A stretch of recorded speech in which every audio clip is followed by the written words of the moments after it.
मैं रोजा हूँ और साइंस के मुताबिक जब आप रोजा रखते हैं तो ऑटोफेजी खराब डीएनए सेल्स को खत्म करती है, सोजिश कम होती है और कैंसर का माहौल कमजोर हो जाता है। जिस्म पुराने और खराब खलियों को तोड़कर निकाल देता है, मुदाफ़ती निज़ाम नए खलिए बनाता है और सोजिश कम हो जाती है। ये अमल एंटी एजिंग, एंटी कैंसर और एंटी डिजीज है। जब आप 0 से 6 घंटे रोजा रखते हैं तो जिस्म सबसे पहले ग्लूकोज यानी शुगर इस्तेमाल करता है और इंसुलिन लेवल भी हाई रहता है। जब आप 8 से 12 घंटे रोजा रखते हैं तो इंसुलिन लेवल गिरना शुरू हो जाता है, फैट बर्निंग ऑन हो जाता है और ब्लड शुगर मुस्तहकम होने लगती है। 12 से 16 घंटे के रोजे में इंसुलिन रेजिस्टेंस कम हो जाती है, जिगर और मसल्स शुगर को सही इस्तेमाल करते हैं, चर्बी से तवानाई बनती है, शुगर से नहीं। रोजा डायबिटीज और टाइप 2 डायबिटीज को कंट्रोल करने का मजबूत जरिया है।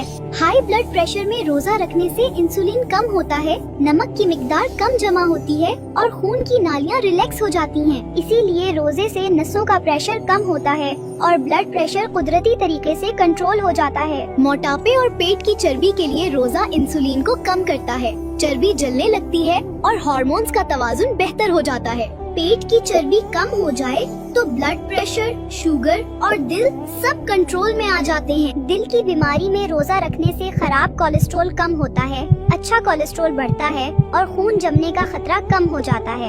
इसीलिए रोजे से हार्ट अटैक और फॉलिज का खतरा कम हो जाता है। स्ट्रेस, एंजाइटी और डिप्रेशन में रोजा कोर्टिसोल कम करता है, दिमाग का BDNF बढ़ाता है, दिमाग को सुकून मिलता है और जज्बात मुतवाजुन हो जाते हैं।